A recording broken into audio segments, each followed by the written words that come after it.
नमस्कार साथियों, स्वागत है आप सभी का अंकित इंस्पायर्स इंडिया पर। मैं हूं अंकित अवस्थी और आप हैं मेरे साथ में आज एक खास चर्चा में। कानपुर के अंदर एक प्रसिद्ध दुकान है ठग्गू के लड्डू की, और उस दुकान की एक टैगलाइन जो कि फिल्मों में अक्सर यूज की गई, और वो लाइन है, ऐसा कोई सगा नहीं जिसे हमने ठगा नहीं। ये ठगने वाला इस बार एक व्यक्ति जिसका नाम है डोनाल्ड ट्रंप। इन्होंने जिस तरह से दुनिया में इस कार्यक्रम को चालू किया कि मैं पहले तुमसे अपनी किसी बात को मनवाने के लिए टैरिफ रूपी हथियार का इस्तेमाल करूंगा, तुम नहीं माने तो तुम्हारे साथ में मैं गलत व्यवहार करूंगा, गोले फेंक दूंगा, तुम्हारे वेपन सीज कर दूंगा, ट्रेड्स खत्म कर दूंगा, तमाम प्रकार के हथकंडे अपनाऊंगा। लोगों ने इन्हें अब तक केवल मनोरंजन के रूप में लिया। कहते हैं कि जब आप जंगल की लगी आग को देखकर खुश हों और हाथ ताप रहे हों, तो ये सोचने की आवश्यकता आपको होनी चाहिए कि कहीं ये आग जिसकी गर्मी आज आपको आनंद दे रही है, कहीं आप ही के घर को ना जला बैठे। कुछ ऐसा आज यूरोप के साथ हुआ है। आज हम जिक्र करने वाले हैं यूरोप को करनी की भरनी कैसे करनी पड़ी, या फिर यूरोप ने किस तरह से टिट फॉर टैट वाली बात को सार्थक होते देखा है।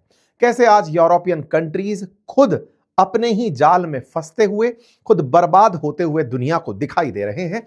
इसका जिक्र आज हम आपके साथ में करने जा रहे हैं।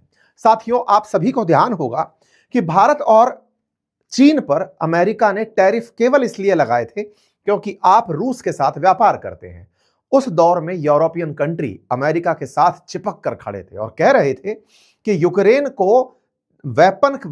को मारने की जो शक्ति है वो रशिया को मिलती ही इसलिए है क्योंकि चाइना और इंडिया रशिया से तेल खरीदते हैं, और इसी कारण से हमें वॉर को फ्यूल करने वाला करार दिया गया। यूरोपियन कंट्रीज ट्रंप के कंधे पर बंदूक रख करके यूक्रेन के साथ में चली जा रही थी। मैंने एक बार पहले भी आप सभी से कहा था कि इतिहास लेखन जब होगा यहां से आगे, तो सबसे ज्यादा जिसे बहुत गलत तरीके से ट्रीट किया जाएगा, जिसके बारे में जितना गंदा हो सके लिखा जा सकेगा, वो जेलेंस्की होगा। ऐसा मेरा आज का थॉट कहता है। इसके पीछे का तर्क सिर्फ इतना है कि इस व्यक्ति की हठ ने पूरे वर्ल्ड ऑर्डर को बिगाड़ कर रख दिया था। जेलेंस्की ने शुरुआत में जिस नाटो को ज्वाइन करने की हठ को रगा था, रशिया यूक्रेन युद्ध हुआ, पूरी तरह से वर्ल्ड बर्बादी के कगार पर आज जहां जाकर खड़ा हुआ है। अमेरिका को जो मौका मिला, यूरोप को जिस तरह से रशिया से अलग कराया गया, इंडिया रशिया के ट्रेड के कारण तमाम प्रकार के टैरिफ्स लगे, पूरा वर्ल्ड ऑर्डर अगर कहा जाए तो बम में आग कहां से लगी, तो एक व्यक्ति की जिद के कारण लगी। और वो व्यक्ति जब पूरी दुनिया में आग लगा दिया, उसके बाद में अपनी जिद से पीछे हट गया। आज उसकी स्थिति यह है कि वो मना कर चुका है कि मुझे नाटो नहीं जाना। खैर, उस पर कभी अलग से हम चर्चा करेंगे। फिलहाल हम वापस लौटते हैं। यूरोप की चर्चा है, तो यूरोप के साथ आज ट्रंप ने जो किया उससे पहले थोड़ी भूमिका बन जाए, और भूमिका ये कि यूक्रेन को रशिया इसलिए मार रहा है क्योंकि इंडिया और चाइना रशिया से तेल खरीदते हैं, जिसके बदले उसे पैसा मिलता है, और उस पैसे से वो यूक्रेन के ऊपर बम बनाकर फेंकता है। ठीक है साहब। ट्रंप ने यूरोपियन देशों की मंशा को माना और कहा कि तुम कहते हो तो चलो हम इन पर टैरिफ लगाते हैं। हुआ। यूरोपियन देशों ने तालियां बजाई। बिल्कुल जिस तरह से चीयर लीडर्स होते हैं, ये सब एकजुट भेड़ बकरी की तरह इकट्ठे हो जाते हैं ट्रंप के पीछे खड़े होकर के कि वाह ट्रंप, आपने तो हमारी बात रख ली। चलो आगे चलते हैं। ट्रंप ने मादुरो को उठा लिया। सब एक साथ ताली बजाने लगे कि वाह सर, आपने तो गजब ही कर दिया। वर्ल्ड ऑर्डर के लिए बहुत जरूरी था, तेल के भंडारों पर ऐसे व्यक्ति का कंट्रोल बिल्कुल नहीं होना चाहिए जो अमेरिका हितैषी विरोधी हो या फिर जो तानाशाही रखता हो। असल मायने में ये कब खुद तानाशाही की तारीफ करने लग गए थे, इन्हें भी नहीं पता चला था। इसी तरह से हाल ही में इन्होंने क्यूबा के खेल किया। क्यूबा की कहानी सुनाऊंगा मैं आपको, इसके ऊपर जल्दी एक सेशन लेकर आ रहा हूं, क्योंकि ट्रंप का अगला निशाना क्यूबा है और वो हम आपको बताएंगे। कनाडा और क्यूबा लाइन से लगे हुए हैं। अब पूरा सिंक्रोनाइज तरीके से, कल हमने आपको कनाडा की कहानी बताई थी, अब क्यूबा की कहानी पर लेके चलूंगा जल्दी ही, उस पर हम आएंगे। लेकिन उसके साथ साथ थोड़े समय पहले ही आप लोगों ने ईरान के अंदर हो रही उठापटक की खबर को ढंग से सुना था। ईरान की उठापटक में ये सब लोग ट्रंप के साथ खड़े थे, कह रहे थे कि सर बहुत बढ़िया कर रहे हैं, तानाशाही हटा देंगे आप, बहुत अच्छा हो जाएगा। इनका दिमाग चलता रहा। ट्रंप ने देख लिया कि केवल और केवल चीयर लीडर्स हैं, केवल मेरे शॉट लगने पर तालियां बजाते हैं, इनका खुद का कोई अस्तित्व नहीं है, ये सब मेरे पीछे खड़े हैं। ट्रंप ने पलट करके उन्हीं के ऊपर झपट्टा मार दिया, और झपट्टे में इन्होंने अपनी तरफ से आज जो खेल किया है वो गजब है। और खेल ये कि ग्रीनलैंड लेने की इनकी जो मंशा है, उसमें इन्होंने कहा कि ग्रीनलैंड में अमेरिका के सामने जो दखल करेगा उसको 10% टैरिफ देना होगा। इंटरेस्टिंग है, नाटो सहायक जो देश हैं, उन सभी 8 देश जिन्होंने सेना की प्रैक्टिस के लिए, अभ्यास के लिए ग्रीनलैंड में अपनी फोर्सेस भेजी हैं, उन सभी पर 10% टैरिफ का अनाउंसमेंट हो गया है। 1 फरवरी से यूरोप के, नाटो के, इसके सहयोगी अमेरिका सहयोगियों के ऊपर 1 फरवरी से 10% टैरिफ और जून से 25% टैरिफ का अनाउंसमेंट हो चुका है। ये तो खैर वैसा ही हुआ जैसा ये डिजर्व करते थे, लेकिन हमारे लिए तो ये जरूरी है कि कभी ना कभी तो इन यूरोपियन देशों की टूटी हुई रीढ़ की हड्डी में बचा हुआ थोड़ा सा भी दम अमेरिका के सामने खड़ा होने का साहस करेगा, और वो हुआ भी। ये सब जो चील कबूतर देखते हुए आपको यूरोपियन लीडर दिख रहे हैं, इनके अंदर थोड़ी सी जो बची हुई हड्डी की ताकत थी वो खड़ी होती है, और ये तुरंत प्रभाव से निकल कर आते हैं और कहते हैं कि दिस इज अनएक्सेप्टेबल। अगर आप हमें टैरिफ से डरा रहे हैं, दिस इज अनएक्सेप्टेबल। चलो फाइनली किसी के अंदर तो इतना बूता हुआ कि वो अमेरिका के टैरिफ के ऊपर अनएक्सेप्टेबल कह पाया, और एक नहीं, एक साथ यूरोप के 8 देश निकल कर आए और उन्होंने साफ कहा कि डोनाल्ड ट्रंप, आप अगर टैरिफ से हमें धमका रहे हैं तो हम नहीं धमकने वाले, और हां, ग्रीनलैंड की संप्रभुता के लिए, सॉवरेनिटी के लिए हम अब आपके सामने खड़े होंगे। यह जो स्थिति बनकर आई है, इसका इंतजार बहुत समय से हो रहा था। पहले रीढ़ की हड्डी रूस में तलाशी जा रही थी कि वेनेजुएला के संकट के बाद रशिया वालों तुम वेनेजुएला के लिए आकर खड़े होंगे, नहीं हो पाए। ईरान के लिए तलाशी जा रही थी चाइना से कि भैया तुम $400 बिलियन की डील कर कर बैठे हो। आज ईरान के अंदर सत्ता परिवर्तन के लिए वो तुम्हें याद कर रहा है कि आओ और हमें बचाओ, तुम निकल कर नहीं आए। अब तीसरी जात जो निकल कर आ रही है वो इसके लिए कि ग्रीनलैंड के लिए तो कम से कम यूरोपियन देशों निकल कर आओ। इनकी मजाक बनना शुरू हुई थी जब इन्होंने चंद मुट्ठी भर सैनिक भेजे, कहते हुए कि डेनमार्क की रिक्वेस्ट पर भेज रहे हैं।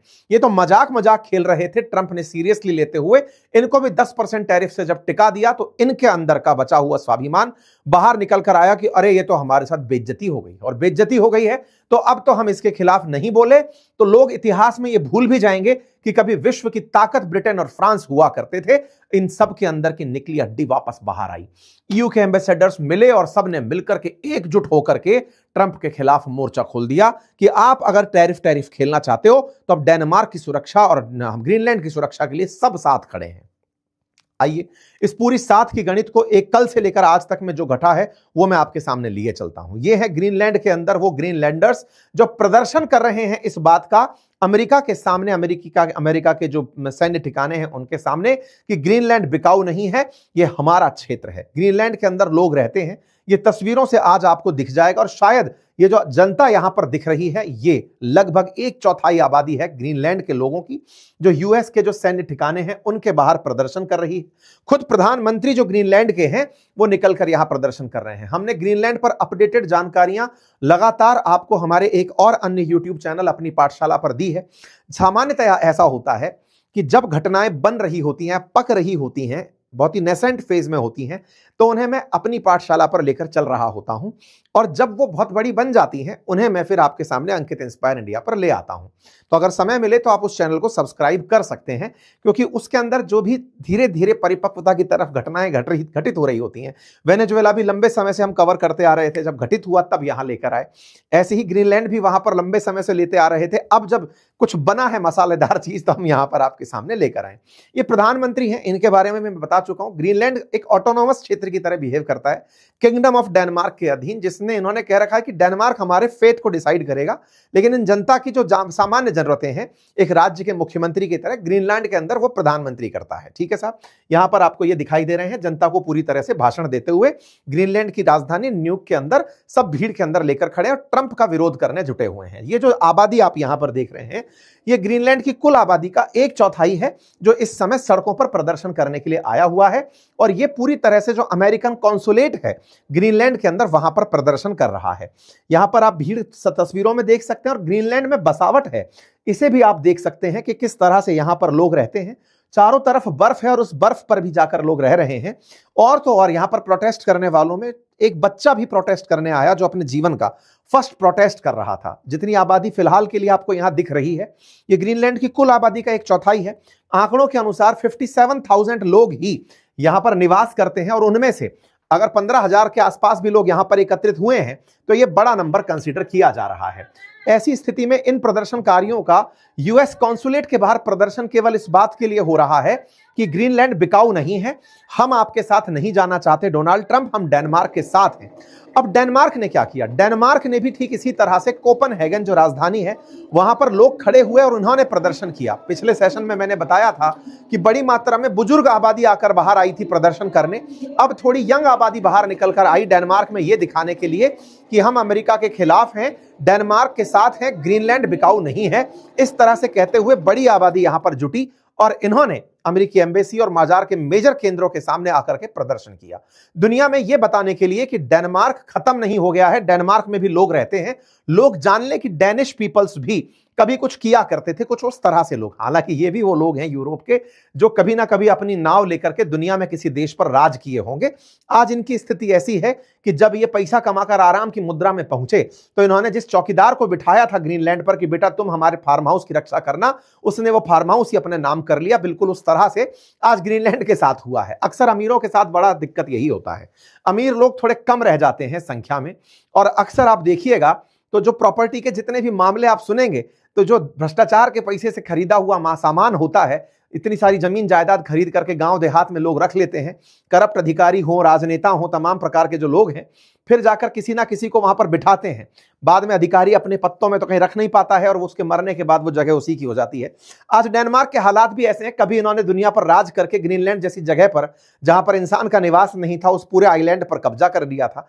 आज उस जगह पर इन्होंने जो चौकीदार बिठाया था वो अमेरिका था। वो जाकर के सेकंड वर्ल्ड वॉर के समय ही अपनी दुकान जमा दिया था कि सुनो ये जगह बहुत कीमती है, रशिया वाले इसी क्षेत्र से आकर हमला करेंगे, वर्ल्ड वॉर 2 के अंदर इसकी काफी ज्यादा इंपॉर्टेंस रहेगी। उस जगह पर तब से बैठा अमेरिका इनकी सबकी बढ़िया से कमजोरी समझ गया कि सुनो तुम हमारे बिना कुछ नहीं हो। इंटरेस्टिंग है, सीवर्ड जिसके बारे में हम बात करते हैं, जिसने अलास्का कभी रशिया से खरीदा था, उस व्यक्ति ने पहले भी ग्रीनलैंड खरीदने के लिए डेनमार्क से कहा था कि यार इसे अमेरिका को दे दो। ट्रंप यही बोल रहे हैं कि पिछले 150 साल से हम डेनमार्क से ग्रीनलैंड मांग रहे हैं, ये लोग दे नहीं रहे हैं, अब हमको कुछ ना कुछ करके ग्रीनलैंड लेना होगा। बहुत हुआ, हम ही चौकीदारी कर रहे हैं तब से, अब हम तुम्हारी ताकत भी देख लिए साहब, तुम्हारे पास कुछ नहीं है, हम इसको लेंगे। खैर पड़ोसी आकर के कह रहे हैं कि नहीं बचाओ भाई इसकी टेरिटरी को, अदरवाइज हमारी बहुत सी टेरिटरी अमेरिका जाकर गबन कर लेगा। इस चक्कर में यूरोप के सारे देश लदे फिर रहे हैं। खैर इस पूरी कहानी को ताजा ताजा हवा कहां से मिली, कहां से शुरू हुआ और वेनेजुएला कहां गायब हो गया? आप में से बहुत सारे लोग तो शायद अब फॉलो करना भी भूल गए होंगे कि मादुरो के साथ हो क्या रहा है, वेनेजुएला के अंदर अपडेट क्या है। हाँ, हमारे ट्विटर हैंडल जिसका अक्सर हम जिक्र करते हैं, जिसका लिंक मैं कमेंट बॉक्स में भी पिन कर रहा हूं, उस ट्विटर हैंडल पर मैं आपको लगातार अपडेट देता रहता हूं। ताजा अपडेट मैंने दिया था कि जो यहां पर विपक्ष की नेता थी वेनेजुएला की, वो ट्रंप के पास पहुंच करके अपना नोबेल पीस पुरस्कार खुद हैंडओवर कर देती है। सर ये रखिए, आपने बढ़िया शांति ले आई है। लेकिन नोबेल पीस कमेटी बोली कि सुनिए आप हमारा जो अवार्ड है ना वो दे सकती हैं, पीस पुरस्कार अभी भी आप ही के नाम पर था। लेकिन वो मैडम तो दाव चली थी कि ट्रंप हमें घर भिजवाओ वापस ताकि हम चुनाव लड़ें और वहां के राष्ट्रपति बने। खैर जो भी है, उस दौरान जब ये चल रहा था वेनेजुएला का खेला, उस समय पर एक कैटल मिनर करके महिला है, उन्होंने वेनेजुएला के समय पर ही जब दुनिया वेनेजुएला कर रही थी, उन्होंने एक ट्वीट कर दिया था और एक तस्वीर ग्रीनलैंड की लगाकर उस पर अमेरिकी झंडा फहराकर सून लिख दिया था। दुनिया वेनेजुएला की चर्चा में थी, इन्होंने सून लिखा था उस समय। और ये महिला कौन थी? तो ट्रंप के एक एडवाइजर हैं, उनकी धर्मपत्नी है। और उन्होंने जैसे ही ये मैसेज किया उसके बाद चर्चा इधर शिफ्ट हो गई थी। और मैं आपको बताऊं उस दौरान हमने आपके सामने जब सेशन किया था, ये वो एडवाइजर हैं और इनकी ही बीवी ने इस तरह का ट्वीट किया था। इस समय 5 जनवरी को, देखिए ये 4 जनवरी का ट्वीट था, 6 जनवरी को तो सुर्खियां बन गई थी, 5 जनवरी को अपनी पाठशाला पर हमने सेशन किया था। उसमें मैंने मेरे सेशन में इस फोटो का जिक्र करते हुए कहा था कि ये खबर आने वाले समय में बड़ी खबर बनेगी। हमने इस खबर का जिक्र जब किया था, ये हमारा ऑडियो क्लिप है और उसमें मैंने आपसे ये कहा था कि ये आने वाले समय में इस जगह को अगला टारगेट बनाएंगे। ये मेरे सेशन का अंदर का फुटेज है जो मैंने आप लोगों के सामने जस्ट एन एविडेंस रखा है कि ये खबर पकना कहां से शुरू हुई। और उसके बाद में ट्रंप ग्रीनलैंड के ऊपर पूरी तरह फोकस हो गए। आज की स्थिति में आपको बताऊं तो इस समय पर ये जो महिला है, इनके जो ट्वीट की रीच है ना, ये मिलियंस में पहुंच चुकी है। और लोग इसी घटना को, क्योंकि इनके पति के इंटरव्यू को लिया जा रहा है कह करके कि साहब आपने तो फिर से ट्रंप को याद दिला दिया था, वो वेनेजुएला में बिजी थे, आपने उनको याद दिला दिया। ट्रंप बोले कि 20 दिन में मैं खेला कर दूंगा। तो टेक्निकली आज आप 18 तारीख में हैं, 4 तारीख को मैसेज आया है, उसके बाद 24 तारीख का इंतजार है। टेक्निकली ट्रंप की बातों को भी सही मान लिया जाए तो शायद 5-7 दिन की बात और है, ग्रीनलैंड पर अमेरिकी झंडा फहराने की तैयारी है। लेकिन इस बीच में यूरोपियंस को याद आया कि हम ताली बजाने गए थे वेनेजुएला के लिए, ये तो हमारे घर में आदमी आ गया है। ऐसे में इसको बचाने के लिए ब्रिटेन, फ्रांस, जर्मनी सब साथ आए। ये भी अपनी पाठशाला का सेशन है, मैंने उस पर 2 दिन बाद ये किया था। जो हमारे साथी वहां जुड़े हुए हैं उन्हें ये जानकारी होगी। अंकित इंस्पायर इंडिया पर ग्रीनलैंड हमने काफी दिनों से डिस्कस नहीं किया है। एनीवे, फिर भी मैं आपको अपडेट देता चल रहा हूं। उसके बाद ये होता है कि जैसे ही ये खबर बाहर आती है, ये सब लोग एक साथ निकल कर आते हैं और कहते हैं कि यार सुनो, ग्रीनलैंड खुद नाटो का हिस्सा है, डेनमार्क नाटो का हिस्सा है, यूरोप पूरा की पूरा नाटो के अंदर मेजरली एग्री है। 32 देश हैं जिन्होंने कस्में खाई हैं कि हम पर अगर कोई हमला होगा सब मिलकर उसके खिलाफ लड़ेंगे, लेकिन हमारा ही कोई साथी हमें खाने आ जाएगा तो उसका हम क्या करेंगे। तो ऐसे में ये सब लोग इकट्ठा होना शुरू होते हैं और बार बार ट्रंप को याद दिलाते हैं कि सर देखिए, आपसे तो आपको चिंता किस बात की है कि चाइना और रशिया आकर डेनमार्क खा जाएगा या फिर ग्रीनलैंड पर कब्जा कर लेगा। सर हम तो सब नाटो कंट्री है ना, हम एकजुट होकर चलते हैं ना उसकी हिफाजत करने। कौन आ रहा है जरा बताइए। 150 साल से आप कह रहे हैं कि ग्रीनलैंड पर रशिया चाइना आ जाएंगे, रशिया चाइना आ जाएंगे, कहां से कोई आया? और अभी भी आपको डर लगता है तो हम चलते हैं ना पूरी फोर्सेस लेकर ग्रीनलैंड पर, आने देते हैं, देखिए कौन आता है, हम सुरक्षा करेंगे। नाटो के नाम पर सुरक्षा करने ग्रीनलैंड चलते हैं, क्यों आप हमसे इसे छीनने की बात कर रहे हैं? ये सब एकजुट होकर आते हैं। ट्रंप को यह बात मैनेज नहीं होती है। ट्रंप कहते हैं कि सुनो बहुत हुआ, अगर कोई भी कंट्री मुझे ग्रीनलैंड लेने में बाधा पैदा करेगा, मैंने एक नया हथियार ढूंढ लिया जिसका नाम है टैरिफ, मैं टैरिफ लगा दूंगा। ये परसों ये बात बोलते हैं, ये बेचारे अवाक रह जाते हैं कि हैं हम पर भी टैरिफ लगा दोगे, हम तो आपके हर समय साथ थे। ये वो वाली बात है कि भाई भस्मासुर बना दिया है तुमने उसको। अब ऐसे में यहां पर ये आदमी सबकी सब परेशान कि हम लोग तो साथ आए थे यूक्रेन में, हम लोग साथ आए मादुरो के केस में, भारत के केस में, चाइना के केस में, हर बार तो हम आकर ट्रंप तुम्हारे साथ खड़े रहे, तुम हम पर ही लपेट दिए। तो भाई साहब इन सबको बहुत बुरा लगा। इसके चलते फिर हमने एक सेशन 15 जनवरी को आपके सामने अपनी पाठशाला पर किया था, जिसमें यह जानकारी दी थी कि इन्होंने अपनी फोर्सेस भेज दी थी ग्रीनलैंड के अंदर, इन यूरोपियन देशों ने। और जब यूरोपियन देशों ने यहां पर फोर्सेस भेजी, यह भी अपडेट मैंने आपको दिया था।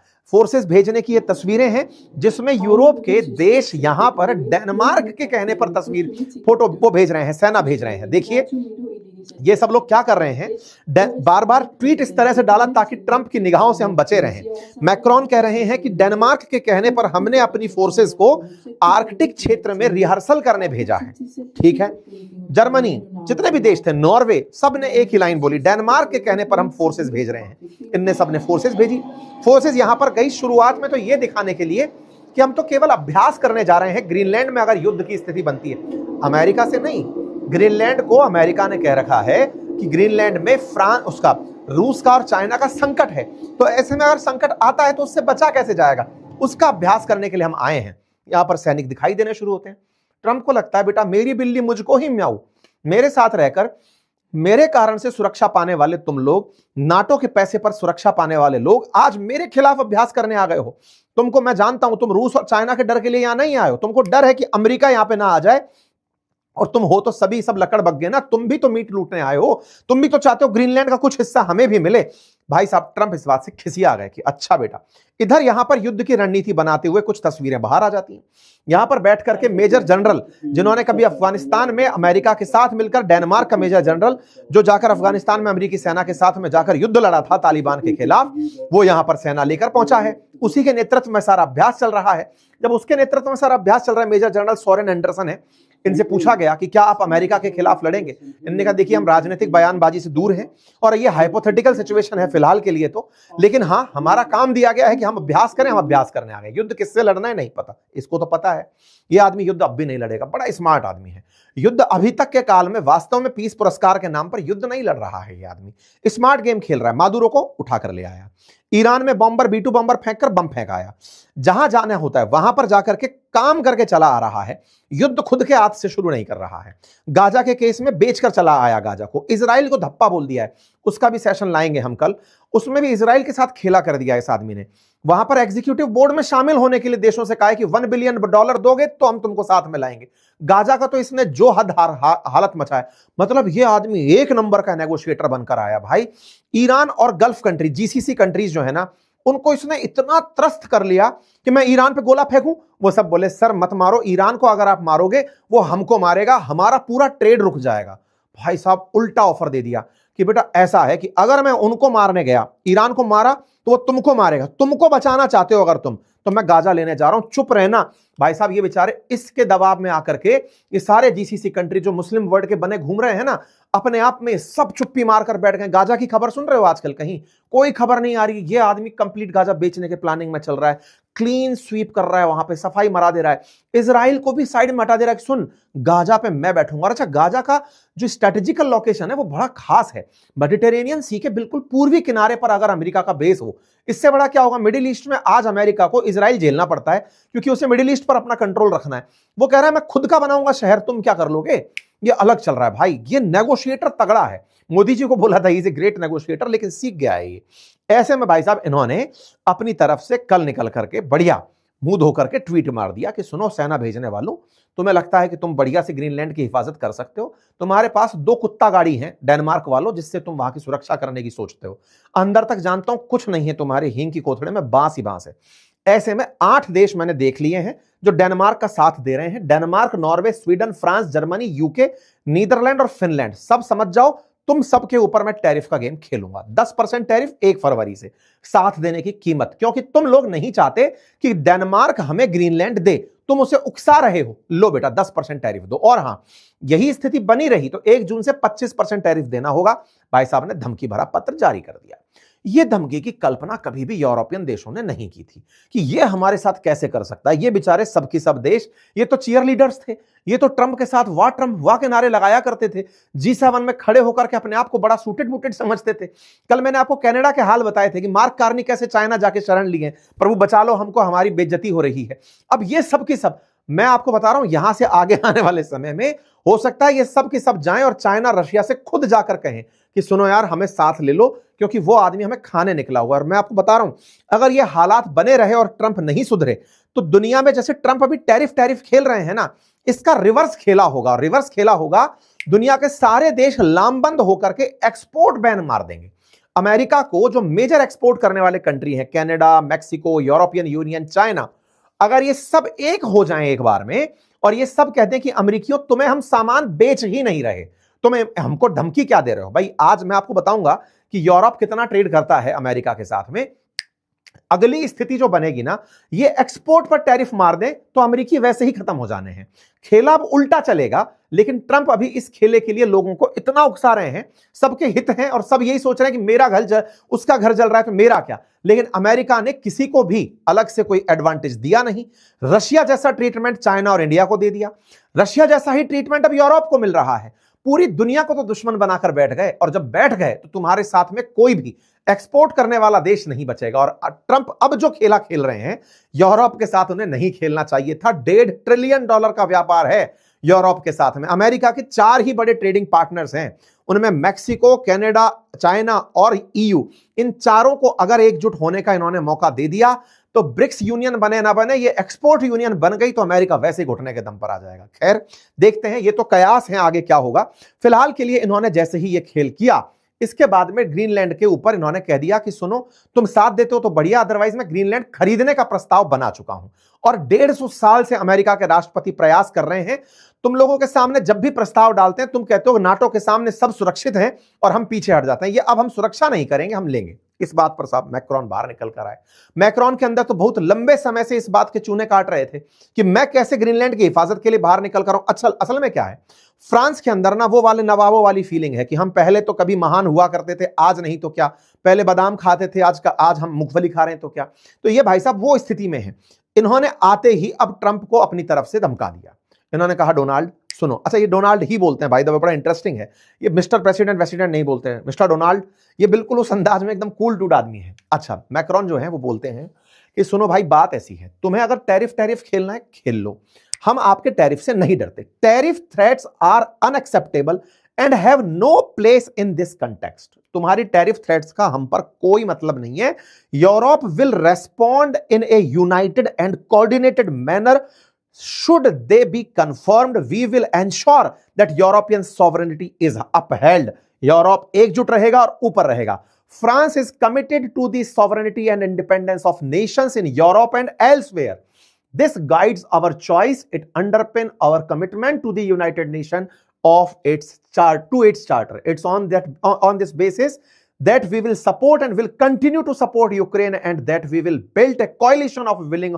इन सबको खेला समझ में आ गया, इनको अब रियलाइजेशन हो रहा है मैक्रोन को कि यार यूक्रेन के लिए हम इसको साथ लेकर आए थे। भाई न्यूक्लियर बॉम्ब, तो आज सोचिए ना, पाकिस्तान को इज्जत किस बात की मिल रही है? तुम्हारे पास न्यूक्लियर बॉम्ब है, इनको इज्जत मिल रही है पाकिस्तानियों को, सऊदी आकर खड़ा हो गया, टर्की आकर खड़ा हो गया। पाकिस्तान से तो अच्छी स्थिति है फ्रांस की और ब्रिटेन की, इनको खुद के ऊपर शक्ति का ज्ञान ही नहीं था। भाई खुद भी तो न्यूक्लियर बॉम्ब रखकर बैठे हैं, दुनिया की न्यूक्लियर सबमरीन, पावरफुल वेपन्स, तमाम प्रकार की सुविधाएं फ्रांस और ब्रिटेन रखकर बैठे हैं, फिर भी वो अमेरिका के पीछे चल रहे हैं। तो ये तो इनके अंदर से खत्म हुआ पुरुषत्व है ना, इसके अंदर कोई दिक्कत तो है नहीं।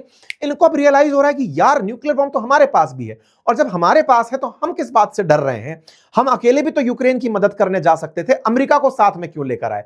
पहले तो ये सब लेकर चल रहे थे कि गुट बनाकर चलेंगे, गुंडई करेंगे, अब गुंडई में जो है इनके घर में ही कलेश हो गया है।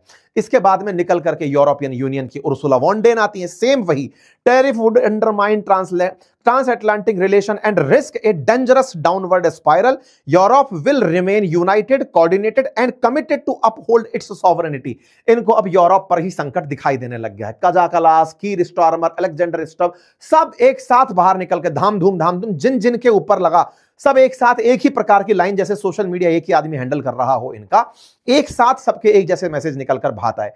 That have no place among allies. Norway's position is firm. Greenland is a part of Denmark. Norway fully support the sovereignty of Kingdom of Denmark। खुलकर सामने आ गए कि सुनो, जो गलती हमने पहले कर ली अब नहीं करेंगे। हम खुलकर सामने आ रहे हैं, डेनमार्क के पास रहेगा ग्रीनलैंड, अमेरिका वालों जान लो।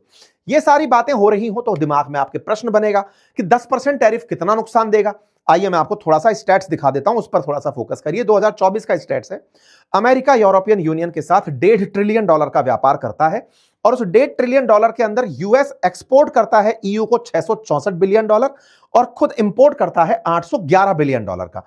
अमेरिका को $147 बिलियन का नुकसान होता है यूरोपियन यूनियन से व्यापार करके, लेकिन यह बड़ा नुकसान नहीं है। $1.5 ट्रिलियन के अगर व्यापार में 10% आपके पास ट्रेड डेफिसिट है, it's not a big number, क्योंकि $1.5 ट्रिलियन का व्यापार है ना। भारत के केस में आप $120 बिलियन का व्यापार कर रहे हो और उसमें से $40 बिलियन का ट्रेड डेफिसिट है, दैट इज 30%। अपने आप में काफी बड़ा नंबर है। ये 10% है जो कि क्वाइट नेगोशिएबल है, इसको ऊपर नीचे किया जा सकता है, और इन्होंने किया भी। इन्होंने खेला क्या किया अमेरिकियों ने, बीच में भी यूरोप के ऊपर जब दुनिया पर टैरिफ बटे थे तब यूरोप पर भी टैरिफ बटा था। तब यूरोपियंस ने अपनी तरफ से इन्हें ऑफर दिया था कि सर आपको लगता है कि हम आपसे पैसे कमा रहे हैं $150 बिलियन, हम एक काम करते हैं, हम आपके यहां पर $600 बिलियन इन्वेस्ट करेंगे 2028 तक, ताकि जो आपसे कमाया है वो हम यूरोप की वजह से अमेरिका में लगाना का पसंद करेंगे। दूसरा, हम आपसे ही ऑयल और गैस परचेज करेंगे $750 बिलियन का 2028 तक। देखो अमेरिका ने बड़ा स्ट्रेटेजिक तरीके से इन यूरोपियंस को कूटा है। क्या था कि यूरोपियन कंट्री, सर्दियों के अंदर जर्मनी जैसे देशों के हालात भयंकर खराब होते हैं, इन्हें गैस से गैस जलाकर घरों को गर्म रखना होता है। रशिया से इन लोगों ने बाकायदा एक नॉर्ड स्ट्रीम गैस पाइपलाइन डलवाई थी, बढ़िया चल करके वो आती थी और उससे ही अपने घरों में गैस बांटते थे और बढ़िया गर्म रहते थे। लेकिन ट्रंप ने यूक्रेन के नाम पर, यूक्रेन युद्ध खत्म ना होना असल में अमेरिका की चाहत ही नहीं है। यूक्रेन अमेरिका की चाहत है यूरोप को दबाना, उसको रशिया से भी कोई लेना देना नहीं है। उसको पता है कि ये हैं बीच में फंसने वाले, ये बिकेंगे, ये रशिया से सामान क्यों खरीदते हैं, मुझसे क्यों नहीं खरीदते, असली खरीदार तो ये है ना, पैसे वाले देश तो ये हैं।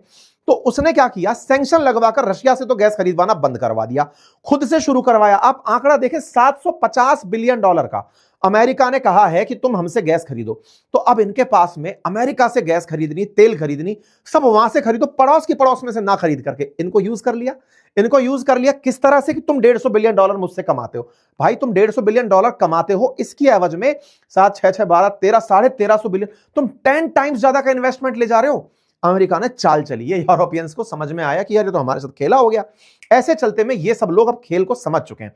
जब बात हो यूरोपियन यूनियन देशों की, तो उसमें जर्मनी इनसे सबसे ज्यादा पैसा कमाता है अमेरिका से व्यापार करके, क्योंकि है भी भाई दुनिया की 3rd लार्जेस्ट इकोनॉमी फिलहाल बना हुआ है। तो जर्मनी एक्सपोर्ट में बढ़िया है, ऑटोमोबाइल के सेक्टर में, मशीनरी के सेक्टर में, और यूरोप का तो इस समय यूरोपियन यूनियन का तो लीडर ही है वो एक तरीके का। तो ऐसे में यहां पर इन्होंने यूरोपियन यूनियन में एकजुट होकर के अमेरिका के खिलाफ अब स्थिति बना ली है।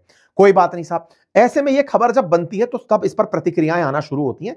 लोग अमेरिका के अंदर भी लिखना चाहते हैं कि भाई ये ट्रंप कर क्या रहे हो। एक अमेरिकी सीनेटर लिखते हैं कि destroying our closest alliance to take Greenland, अपने सबसे निकटतम सहयोगियों को अमेरिका ऐसे कैसे कर सकता है।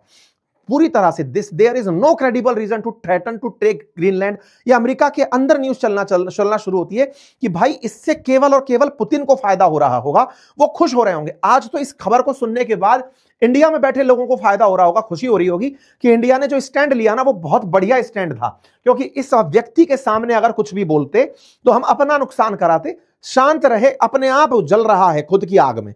तो ऐसे में इंडिया अभी तक 50% टैरिफ झेल रहा है। ठीक है, तुमको जो लग रहा है करते चलो, हम साथ में चल रहे हैं। ऐसे में पुतिन केवल सेलिब्रेट कर रहे हैं क्योंकि उन्हें पता था कि ये आग एक दिन इन लोगों को खुद जलाएगी, और वो जल रहे हैं। इस बीच में सबका अपना अपना, लेकिन वही है, ट्रंप के दीवाने कुछ और भी तो हैं। तो ट्रंप के दीवाने इस बात से खुश हो रहे हैं कि ट्रंप आपने बहुत अच्छा किया, लेकिन कुछ मस्करे हैं, वो ब्रिटेन को याद दिला रहे हैं कि ब्रिटेन देखो तुम्हारे ही तो लोग थे ना जो कभी जाकर के अमेरिका बसे थे। एक काम करो, एक तगड़े पत्रकार है, बढ़िया 8.7 मिलियन इनकी फॉलोइंग है, ट्विटर पे बड़ी नंबर होती है ये, वो लिख रहे हैं कि ब्रिटेन को ना अमेरिका वापस ले लेना चाहिए, क्योंकि तुम्हारे ही लोग जाकर बसे थे ना वहां जाकर के। ये कोलंबस गए थे यूरोप से निकल करके, तभी तो अमेरिका बसा था। कहो कि अमेरिका को हमें वापस दे दो, हमारा अपना है अमेरिका, तुम्हारा पास अमेरिका वापस आ जाना चाहिए। लोग मजे ले रहे हैं। अब इस बीच में एक और न्यूज निकल कर आती है कि यार ऐसा क्यों नहीं करते। आज अमेरिका के ऊपर लगभग $7 ट्रिलियन का डेट है। चाइना का, जापान का, यूरोपियन यूनियन देशों का, इंडिया का कर्ज में है अमेरिका। क्यों ना ये सब लोग एक बार में पैसा मांग लेते हैं अमेरिका से। तमाम प्रकार की स्कीम चल रही है, हालांकि इस पर एक डिटेल सेशन कभी बाद में करेंगे। ये डॉलर सुप्रीमेसी के तहत होने वाला खेल है। ये केवल एक फेक नंबर कहा जा सकता है, मतलब फेक से ज्यादा ये केवल एक नंबर गणित है जिसको समझा के आप कंफ्यूज हो सकते हैं। अदरवाइज अमेरिका ने बड़ा प्लानिंग के साथ इन सबसे पैसा अपने पास रखवाया हुआ है। मैंने आपको पहले भी बताया था, ब्रेटन वुड्स सिस्टम के तहत इन्होंने ये खेला रचा था। खैर, फिलहाल के लिए सब तरह की बातें चल रही हैं। इस बीच में ग्रीनलैंड में एक सर्वे होता है कि ग्रीनलैंड वालों तुम बताओ तुम क्या चाहते हो। तो ग्रीनलैंड के अंदर मेजॉरिटी 85% पीपल ऐसे हैं जो डेनमार्क के साथ रहना चाहते हैं। उनका कहना है कि नहीं, हम अपनी स्वतंत्रता से खुश हैं, हमें अमेरिका के साथ नहीं जाना और हम ऐसे ही रहना चाहते हैं। इस बीच में अमेरिकी सांसद, रिपब्लिकन्स और डेमोक्रेट्स, बड़ा इंटरेस्टिंग है ये चीज। आप सोचिए कि वैसे तो सब ये खिलाफत करते हैं डेमोक्रेट्स अमेरिका के अंदर रिपब्लिकन्स की, लेकिन यहां सब मिलकर के 11 सांसदों की एक टोली ग्रीनलैंड पहुंचती है लोगों से फीडबैक लेने की, तुम लोग चाहते क्या हो, तुम अमेरिका के साथ आना चाहते हो, अमेरिका के साथ रहोगे तो सोचो कितनी बड़ी बात होगी, तुम्हारे साथ में इतनी सुरक्षा जोड़ी होगी, तुम अमेरिका का हिस्सा होगे। ये लोग वहां पर पहुंचते हैं। इधर ईयू के लोगों का कहना है कि अगर ये हाल बचा रहा तो हमारी हालत खराब हो जाएगी। लोगों के अंदर मीम्स चल रही हैं। अमेरिका में काफी सारे लोग खुश होकर के ट्रंप को बिल्कुल पेंगुइन बनाए घुमा रहे हैं कि भाई ये तो पूरा ग्रीनलैंड निकल लिए हैं कि चलो अब ग्रीनलैंड का ये हिस्सा हमारा होगा। पूरी तरह से ये मार्को रूबियो और ये सब निकले हुए हैं, और इधर की तरफ यूरोपियन यूनियन के लोग फर्जी सैनिक बना बनाकर टोपी पहना करके मजे ले रहे हैं। ट्रंप जो है वो इस समय दुनिया में से ग्रीनलैंड लेने की चाहत में बच्चे की तरह रूठे पड़े। मीम्स के मार्केट कुल मिलाकर के गर्म चल रहे हैं। खैर, इन मीम्स से हमारी जिंदगी का कोई लेना देना फिलहाल तो नहीं है, लेकिन हाँ एक बात अवश्य सत्य है, और वो ये कि जिस दिन ट्रंप ने यूक्रेन के मामले पर इन लोगों को सामने बिठाया था, यूक्रेन के लिए ये सब लोग गए थे ट्रंप से मिलने कि ट्रंप कुछ करो रशिया का, अदरवाइज यूक्रेन गया। उसी समय पर यह तय हो गया था कि अगर 2 बिल्लियां बंदरों को अपने हाथ का फैसला दे देंगी, झगड़े का अगर फैसला बंदर के हाथ में दे देंगी, तो बंदर दोनों रोटियां खाएगा। यहां पर यही हुआ। ट्रंप ने यूक्रेन वर्सेस रशिया की लड़ाई में, यूक्रेन के साथ यूरोप का होना समझ में आता है क्योंकि उनका हिस्सा है वो, लेकिन जिस तरह से फैसला ट्रंप के हाथ में दिया और ये जब झांकी बाहर निकल कर आई जिसमें यह स्पष्ट हुआ कि ट्रंप के सामने ये सब एकजुट एक साथ और ट्रंप अकेला एक तरफ खड़ा होकर के भी ताकतवर है, उस दिन दुनिया को यह फेट डिसाइड हो गया था कि एक दिन यूरोप की बुरी आने वाली है। खैर, फिलहाल के लिए ट्रंप अपनी तरफ से आगे बढ़ रहे हैं, ये अपनी अपनी तरफ से सब लोग अपनी बातें कर रहे हैं। अब होने वाला क्या है, 19 से 23 जनवरी के बीच में दावोस स्विट्जरलैंड के अंदर वर्ल्ड इकोनॉमिक फोरम की मीटिंग है, और उसमें वर्ल्ड लीडर्स, ट्रंप का भी आना वहां पर प्रस्तावित है, ये सब लोग वहां पर प्रेजेंट होंगे। और ये सब वर्ल्ड लीडर्स वहां पर प्रेजेंट हुए तो ये जो वर्ल्ड ऑर्डर में परिवर्तन आ रहा है इसका जिक्र जरूर हो सकता है। जिक्र हो सकता है कि ये कब तक चलेगा, और अगर ऐसा चला तो दुनिया को जो संकट आने वाले समय में झेलना पड़ सकता है, वर्ल्ड वॉर वगैरह भूल जाइए आप, दुनिया के अंदर सिस्टम ही बदल जाएंगे, पुराने वाले कॉलोनियल एरा के अंदर आप वापस पहुंच जाएंगे। एक दो जगह मैंने बोल दिया था इस बारे में कि नव उपनिवेशवाद आ रहा है, कुछ मतलब संभ्रांत लोग बिगड़ गए थे मेरे ऊपर कि नहीं साहब ऐसे थोड़ी हो सकता है, जो आंखों के सामने दिख रहा है वो किसी को समझ नहीं आ रहा है। खैर, फिलहाल के लिए इतना ही। आप लोग इस विषय पर क्या सोचते हैं, अपनी राय जरूर कमेंट बॉक्स में दें। चैनल पर नए हैं तो सब्सक्राइब कर लें। ट्विटर पर आप हमें फॉलो कर सकते हैं क्योंकि ट्विटर पर लगातार मैं इसके अपडेट देता रहता हूं। ये सारी जानकारी आपके सामने है। और हाँ, चूंकि आज रविवार है और रविवार पर पिछले 2 रविवार से बातचीत आप लोगों से नहीं हो पाई किन्हीं कारणों से, आज आपके साथ रविवार वार्ता रखी गई है रात 9 बजे। अगर आप उपस्थित हो तो लाइव इसी चैनल पर प्रेजेंट होइएगा, और अगर आप इस वीडियो को उस लाइव वार्ता के बाद सुन रहे हैं तो लाइव वार्ता में कई बार हम सेशन से इतर भी बहुत सी बातें अपनी करते हैं, जिससे कि इस पर्दे के उस पार बैठे जो लोग हैं वो मुझसे लाइव चर्चा कर पाते हैं। तो आप भी हाजिर होइए, मिलिए, बातचीत करते हैं।